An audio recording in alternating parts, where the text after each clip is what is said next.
राम सुखदास जी महाराज को जो जानते हैं हाथ ऊपर करो। बड़े अच्छे संत, अपने आश्रम में भी पधारे थे। मैं हरिद्वार आता या कहीं भी तो ऋषिकेश में उनसे मिलने जाता था। पहले पहले तो मैं वहां कभी ठहर भी जाता था, ये आश्रम बनने में था अथवा ले रहे थे तभी की बात, तो मैं वहां ठहरा। उनकी एक एकांत जगह थी। तो हनुमान प्रसाद फौजदार, सेठ जी और राम सुखदास जी तीनों ऊंची कक्षा के भगवान के भक्त यानी संत थे। तो सेठ जी की बेटी ने एक थाल भेजा, उसमें दही और सीधा सामान। तो मैं क्या भाई सीधा सामान तुम नहीं लेंगे? बोले सेठ जी की बेटी ने भेजा है। वो बेटी कहने की बेटी, वो भी बहन जी 40 साल की होगी, अभी तो 60 की हो गई होगी।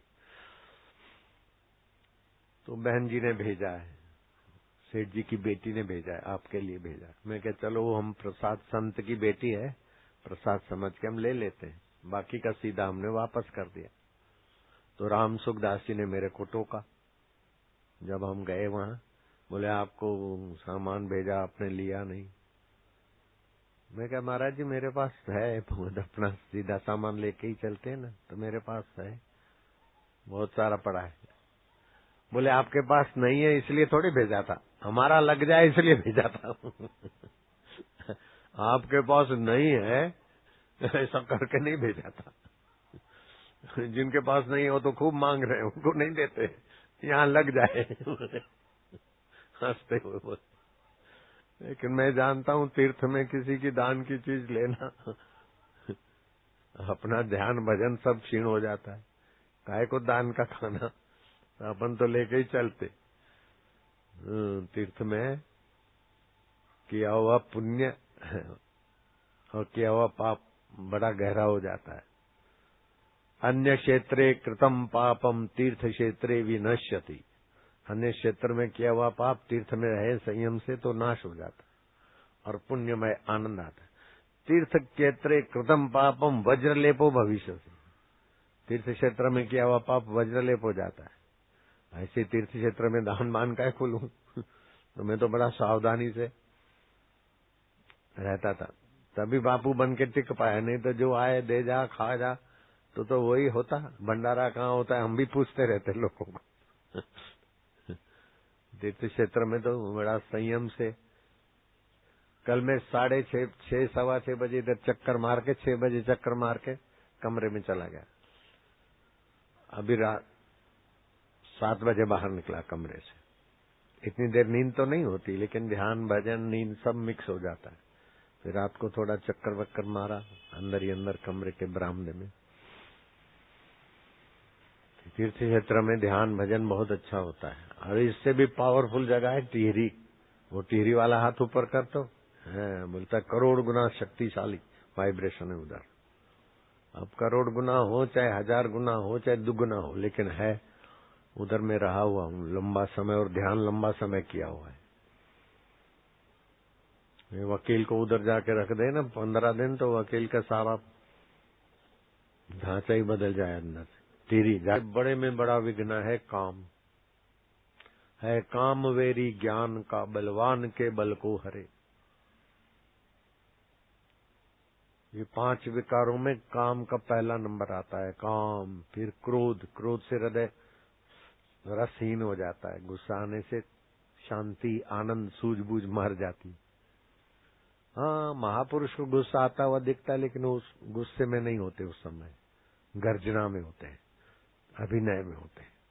जैसे रंगमंच पे कोई गुस्सा करता है, भीख मांगता है, कामी होकर दिखाता है, ललना के बिना जी नहीं सकूंगा, तुम आए के मत जा मेरी जोरू, तेरे बिना क्या जीना। रंगमंच पे जो करता है उसको पता है कि सामने जो औरत बन के दिख रहा है छोरा है,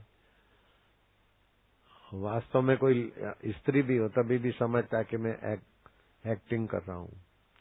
ऐसे ज्ञानी का बात अलग है। बाकी के लोगों को तो काम क्रोध लोभ मोह अहंकार नोचता रहता है।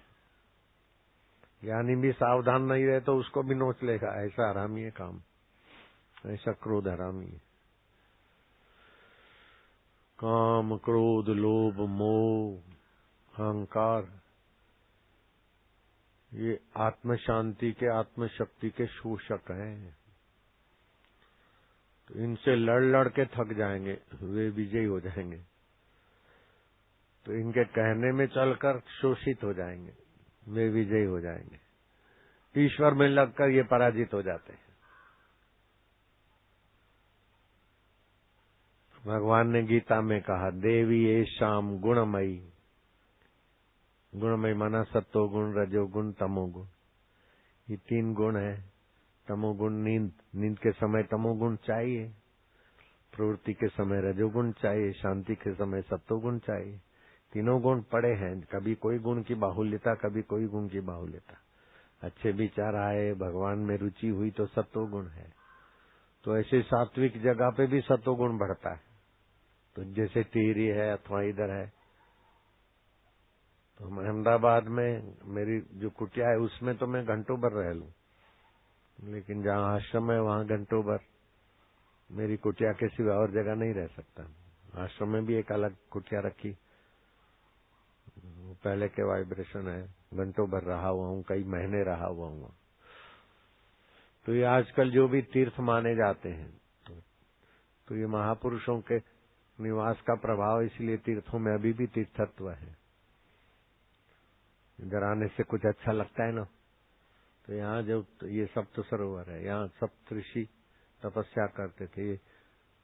महाभारत के युद्ध के बाद धृतराष्ट्र को नारद जी ने महीने मारे कि अभी तुम भीम की रोटियां खा रहे, जो भीम तुम्हारे लिए, तो भीम और इनकी शत्रुता थी। उसी भीम की रोटी खा के अब तुम जी कर क्या करोगे, क्यों यहाँ पड़े हो, अभी तक मोह ममता नहीं गई। तो रातों रात धृतराष्ट्र इधर आ गए थे, इसी एरिया में। और यहाँ ये जंगल जो सामने दिखाई दे रहे हैं, पेड़, ये यहाँ एक जोगी रहते थे, मैं उनसे मिला हूँ। हवा पी के ही रहते थे, 133 साल के थे। और भी संत लोग बहुत रहते थे इसमें, इसलिए ये एरिया मेरे को प्रभावशाली लगी, तो हमने ये जगह खरीदी। खरीद ली तो खरीद ली, अभी तो बाबा बहुत महंगाई हो गई। ले ली 15 साल पहले, तब 17 साल पहले। फायदा अपने लोगों को मिल रहा है। बनाने वालों ने बनाया, लेने वालों ने लिया। मेहनत तो बापू करे, लेकिन बेटों को तैयार माल मिलता है, सुबह शाम रात बैठना उठना, ये वो फ्रीपन। तो ये जगह बड़ी प्रभावशाली है। इस एरिया में आते ही थोड़ा मन बदलता है, और कंपाउंड में आने से एकदम, चलो बापू होंगे तो दर्शन करके निकलते हैं, लेकिन आए तो बोले अब बाद में जाते काफी टाइम पूरा हो जाता है। ऐसी एक जगह है माउंट आबू में, वो है तो थोड़ी सी, लेकिन वो पहाड़ इतना प्रभावशाली कि मैं जब रहता था तो वो एक आदमी आया, वो अंडे का आमलेट खाता था। तार बाबू था, दारू पीता था, उसको किराए का मकान लेना था। वो आशीर्वाद लेने को आया और मेरा कुछ परिचित था, तो वो उसको मकान मिल सकता था। तो सुबह सूरज उगा, लाल सूरज, तभी वो आया। मैं क्या, अभी मैं नियम कर रहा हूँ, तुम जरा ही बैठ जाओ, फिर बात करते हैं। वो बैठ गया। जब मैं उठा तो देखा वे बैठा ही है, ऐसे ही ध्यान की मुद्रा में।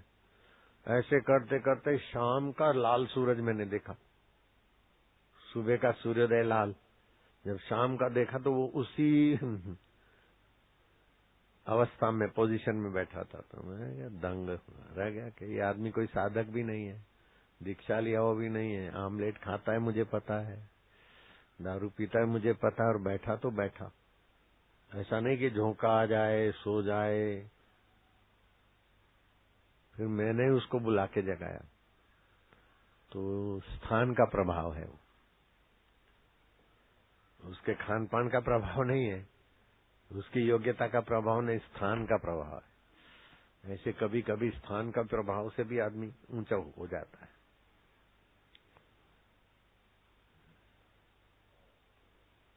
मैं घर छोड़ के यात्रा करता रहता तो कोई अच्छा स्थान मिलता, फिर बहुत लोग जाते हैं तो वो स्थान के प्रभाव से हम नहीं प्रभावित होते। लेकिन गुरु जी हैं तो गुरु जी जा रहे थे वहां स्थान के प्रभाव में, तो हम रहे थोड़े दिन तो ऐसी ऊंचाई आ गई, फिर गुरु जी ने घर में भेजा तो घर में नहीं रह पाए,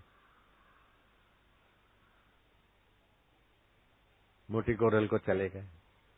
वहां भी अच्छा स्थान मिल गया तो फिर चले गए बम्बई और हो गया साक्षात्कार। तो अच्छा स्थान और प्यास, फिर गुरु मिल गए तो हो गया काम।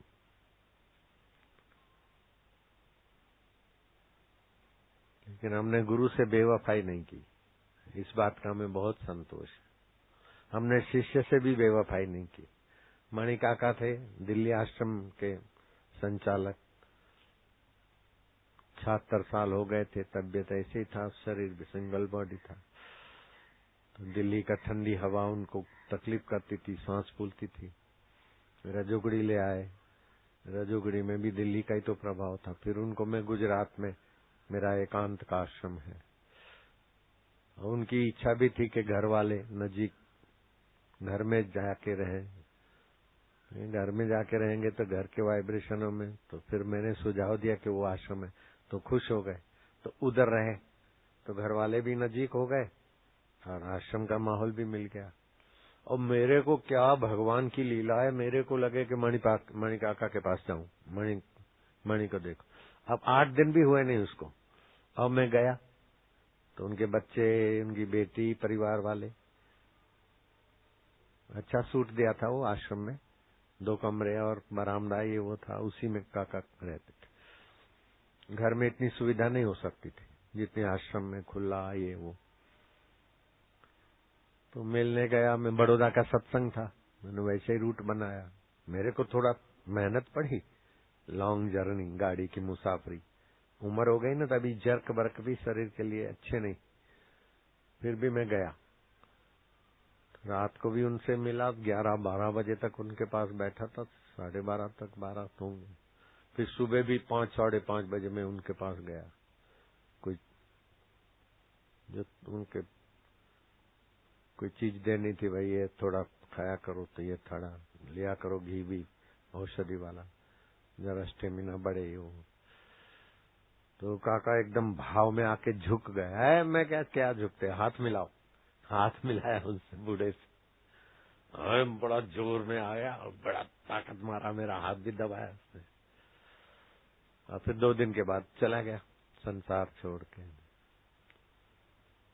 अभी जाता नहीं तो मैं ये एकांत के दिन ऐसे खुले रखे थे कि जो अभी 50-60 तक की हो गई सेवा से यात्रा, बाकी का अपन थोड़ा अलग रख के धक्का मार दे, तो वो मेरे मन में रह गया थोड़ा दुख। बेचारा जल्दी चला गया। मेरा बड़ौदा में सत्संग चालू था, जिस दिन मिला उसी दिन बड़ौदा में सत्संग के लिए मेरे को पहुंचना था। बड़ौदा के चालू सत्संग में वो चल दिया। मैं क्या फिर कैसे, घर में गए क्या? नहीं, बोले घर में नहीं, आश्रम में ही। तो कैसे, विधि क्या किया? तुलसी की लकड़ी, बोले तुलसी की लकड़ी इतनी सारी थी कि और लकड़ी कम, तुलसी की लकड़ियों से ही ज्यादा। मैं क्या, ऐसा तो सेठ के बाप को भी नहीं मिलता ऐसा सौभाग्य कि और लकड़ी कम, तुलसी की लकड़ियों से अग्नि संस्कार हुआ। और फिर आश्रम वाले, उनके परिवार वाले सब मिलके, डॉक्टर के पास जब दमा चढ़ गया था तो डॉक्टर ने बोला जो कुछ पूछना है, बात करना है कर लो, अब काका नहीं रहेंगे। ऐसा समाचार मेरे पास आया। तो डॉक्टर की बात भी सच्ची निकली। 2-3 बार पहले भी डॉक्टर के पास जाके आया, ग्लूकोज चढ़ाया, ये वो, शरीर खोखला हो गया था। शरीर का कोई भरोसा नहीं। मेरे को तो हुआ क्या, अभी बड़ौदा का सत्संग और दिल्ली का सत्संग पूरा करके एकांत के दिन खाली रखे थे, मैं क्या इनको साथ में रखूंगा। वो हयात होते तो मैं इधर नहीं आता, उधर ही उनके उसी आश्रम में रहता, कर देता धक्का मुक्की मार के पार। अभी बेचारे घूम रहे हैं, याद बहुत कर रहे हैं। खैर स्थिति तो अच्छी होगी। अब तो कोई किसी नीच योनि में तो क्या जाना, मनुष्य योनि में भी अगर आ गए तो बड़े दबदबेदार होंगे। लेकिन काहे को मनुष्य योनि में आए किसी गर्भ में, आखिरी में जितना हो गया, अपनी कमाई जितनी हो गई, बाकी का अपने धक्का मुक्की करके कर देते थे। लेकिन वो बेचारा चले गए। देखता हूँ, कभी बुलाऊंगा।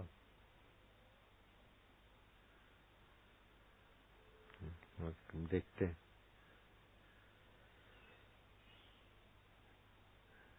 जिस जिस लोक में आत्म साक्षात्कारी पुरुष अपने भक्त को भेजना चाहे भेज सकता है, दुर्गति से रक्षा कर सकता है मरने के बाद भी।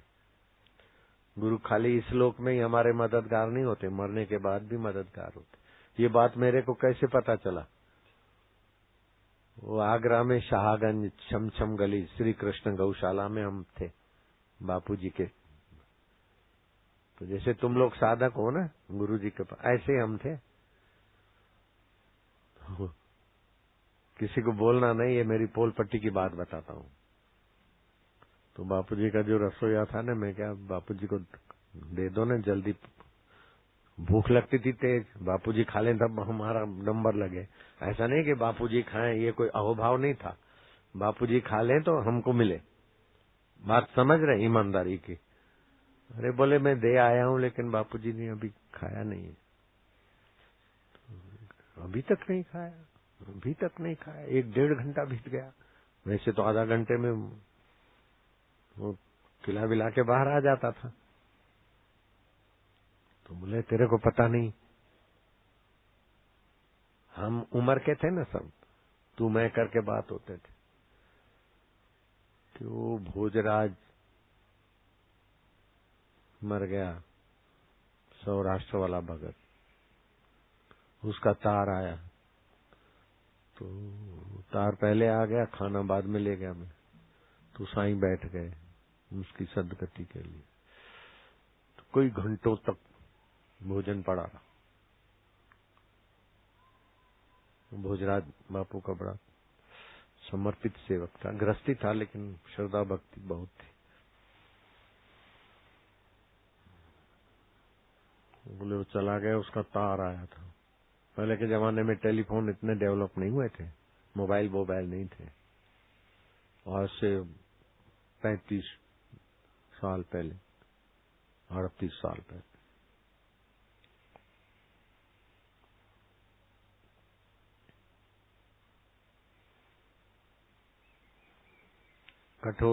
कठोपनिषद में भी आता है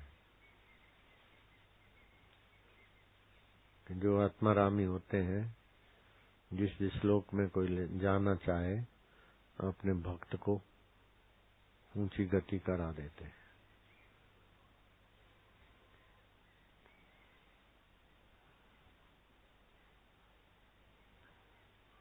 ये भूत कामा, इस श्लोक और परलोक की सफलता के लिए आत्मज्ञानी महापुरुषों का उपासना करो। भूत कामा, ऐसा कठोपनिषद में है। पहले के जमाने में तो सत्पुरुषों के संपर्क से ही काम हो जाता था। कि सत्पुरुषों को पहचानने वाले लोग भी कम हुए और कई ऐसे लोग भी सत्पुरुष की जगह पर घुस गए। तो फिर ये मूर्ति परंपरा चालू की कि मूर्ति मंदिर नाक रगड़ रगड़ के परिपक्व होंगे तब आएंगे। तो फिर इधर भी आके ये कर दो वो कर दो, तो अपन फिर बड़ बादशाह लगा दिया, जाओ फेरे फिरो। जब संसार आसार लगे तब सार बात ले लो।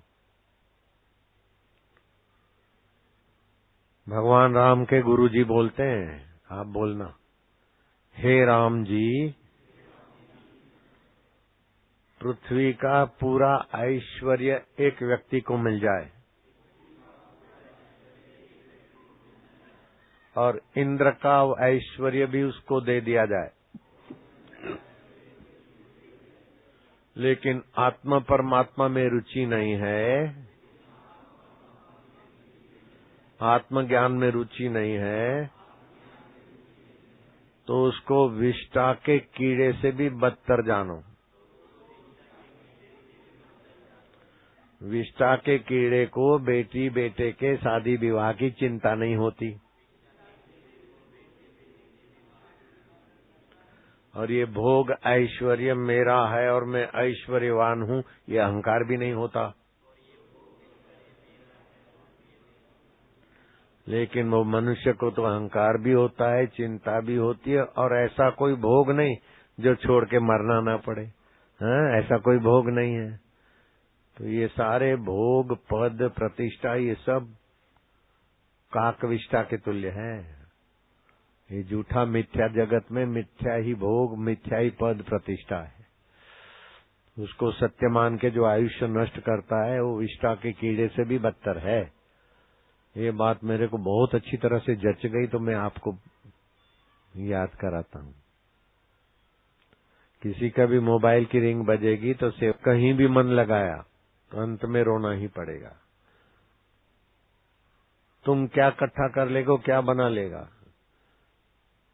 रावण ने सोने की लंका बना ली, इच्छित वेश धारण करने वाली विद्या सीख ली, लेकिन आत्म परमात्मा को पाने की विद्या से थोड़ा लापरवाह रहे तो देखो।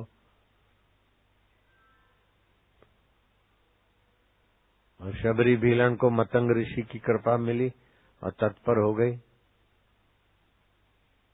तो अंतरात्मा राम का भी साक्षात्कार हुआ और दशरथ नंदन राम का भी बाह्य दर्शन हो गया। बाह्य दर्शन कितनी बार भी हो जाए लेकिन तत्व दर्शन नहीं हुआ तो फिर जीवन अधूरा रह जाता है। उस बाई को तत्व दर्शन भी था, इसलिए उसकी समता के कारण हिंसक प्राणी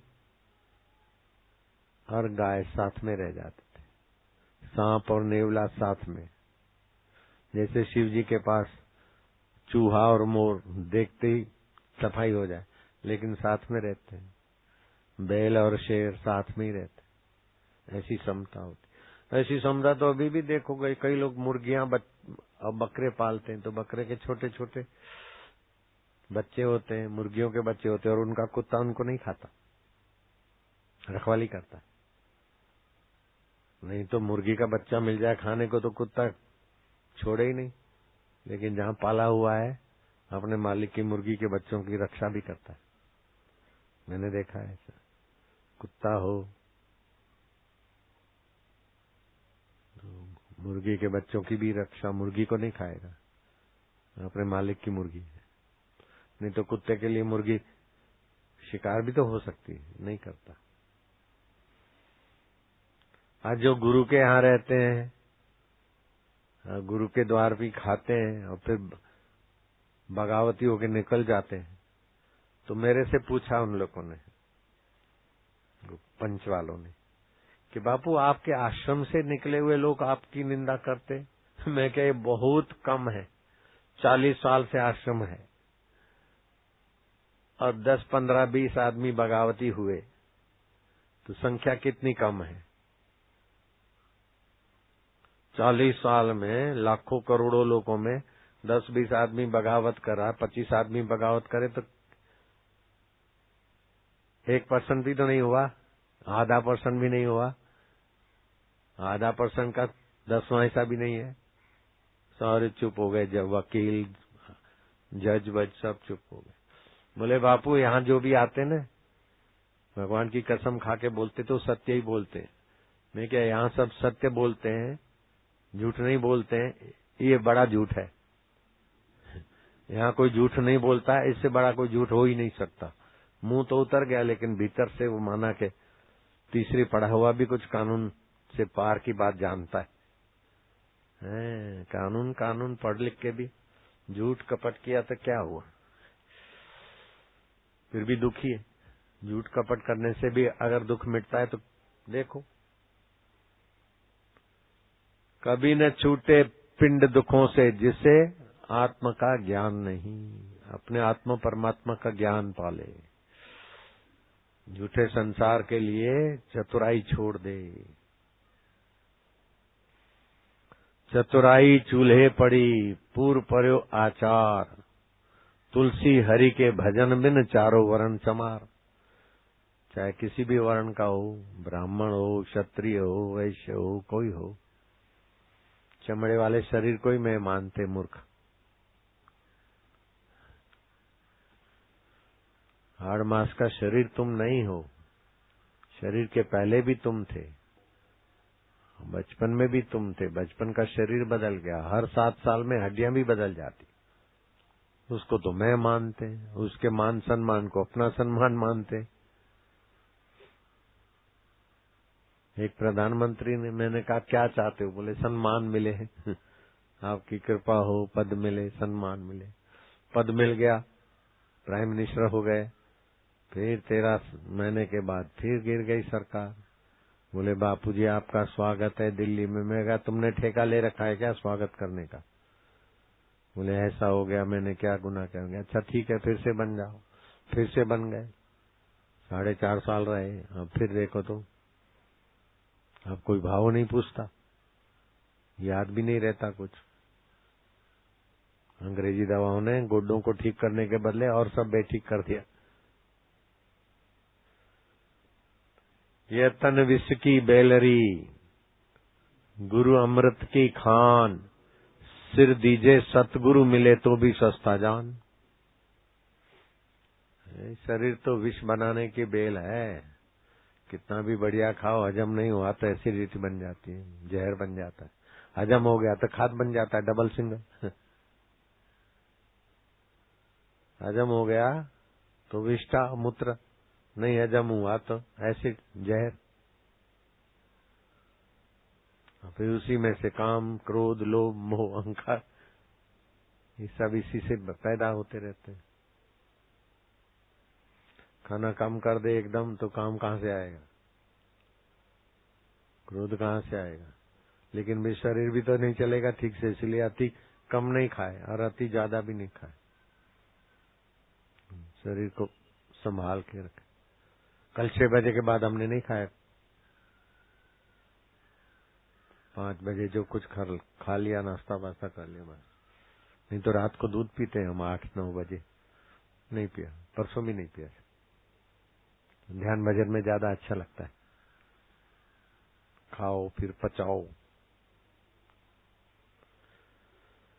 हरिओम हरिओम। उसका मतलब ये नहीं कि मैं भूखा रहता हूँ और तुम बेवकूफी करके खोखले हो जाओ। नाटा कटा भी हूँ, जब जरूर पड़े तो खाया, नहीं जरूर पड़े तो नहीं खाया।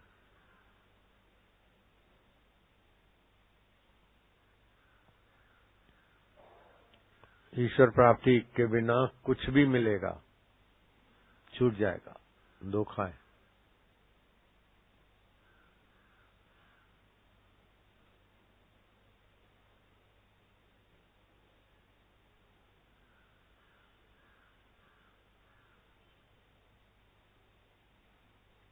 काल आगे फूटी पड़े, गर्व करे वे गंवार।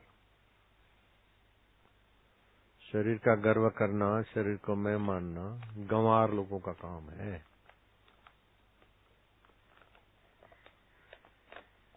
काचा कुंभ है शरीर।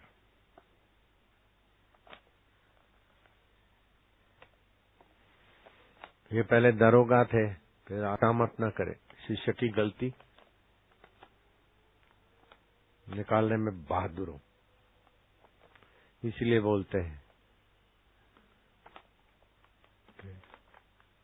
सतगुरु मेरा सूरमा। हे दरोगा कहाँ गया? हाँ बैठो बैठो। सतगुरु मेरा सूरमा, पक्का कर ले। सतगुरु मेरा सूरमा, करे शब्द की चोट, मारे गोला प्रेम का, हरे भरम की कोट। शरीर में हूँ, संसार से मजा लूं अथवा सुखी रहूं, ये भरम है। आत्मा में हूँ ये जाने।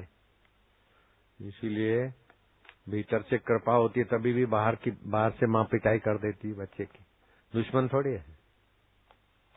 ऐसे गुरु भीतर से मेहरबान होते, बाहर से फिर दरोगा का भी क्लास ले लेते, पीएम की भी क्लास ले लेते। ऐसे दबंग गुरु होने चाहिए। सीएम की भी क्लास ले लिया, बहुत सुकड़ सुकड़ के बात करता है ये। पीएम सीएम, भला चाहना है, पीएम हो तो क्या है, सीएम है तो क्या है, अपने पास आता है तो उसकी भलाई चाहो बस।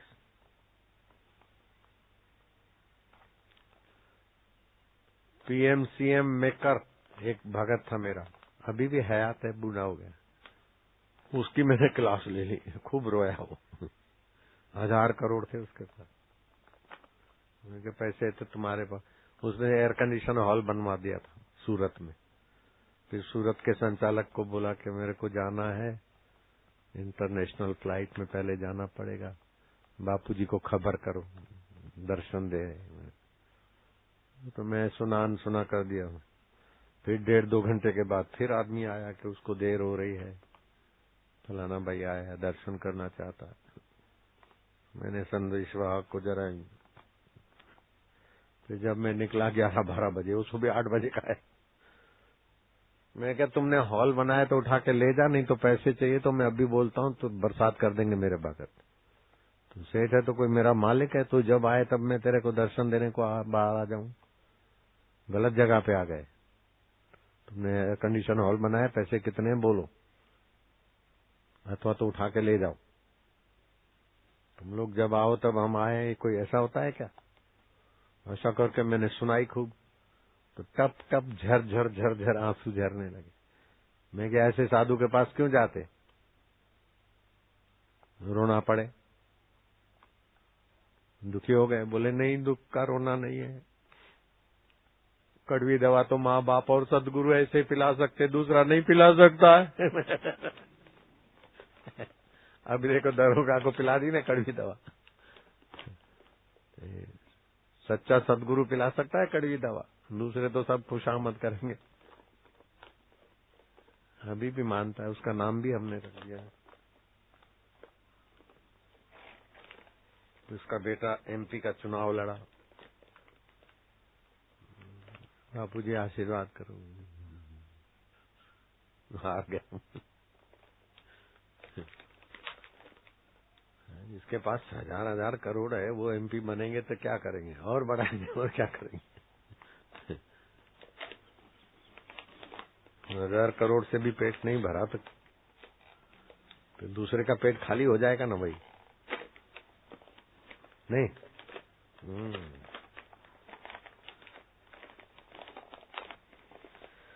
जोगी रे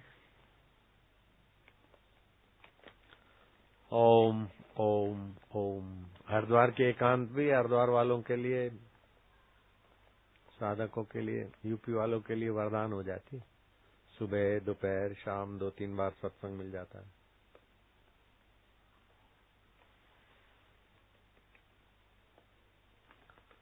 22 तारीख कहीं देता हूँ, अभी हाँ नहीं भरी मैंने, खुला रखा है। 25 की हाँ भरी है, 25, 26, 27 सूरत आश्रम में। आज 11 हो गई, अब 14 दिन में बीच में कहाँ का सब ऐसा चल रहा है। ओम ओम ओम ओम ओम। तन काचा पुटत न लागे वार, बार फटका लागे फूटी परे, गर्व करे वे गंवार। पानी केरा बुलबुला, यह मानव की जात, देखत ही छुप जात है, जो तारा प्रभात। अभी अभी गया, खबर आई कि वो तो छाती ठोक के क्या, मैं बैठा हूँ चिंता मत करना। बोले क्या हुआ? बोले हॉस्पिटल में गए, हार्ट अटैक हो गया। फिर हॉस्पिटल पहुंचते के पहले पहुंच गए, मैं बैठा हूँ छाती ठोक रहा था मुझे, तो चला गया। ऐसा है, दम्मा है, एक कदम भी चल नहीं सकते। अभी तो बोल रहे थे कि एक कदम चल नहीं सकते, इतनी ताकत आई कि जहां से चल रही है तुम दुनिया से ही चल देते बेचारे।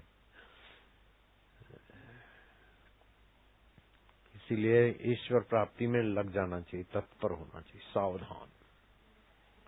चलो फटिया वाला।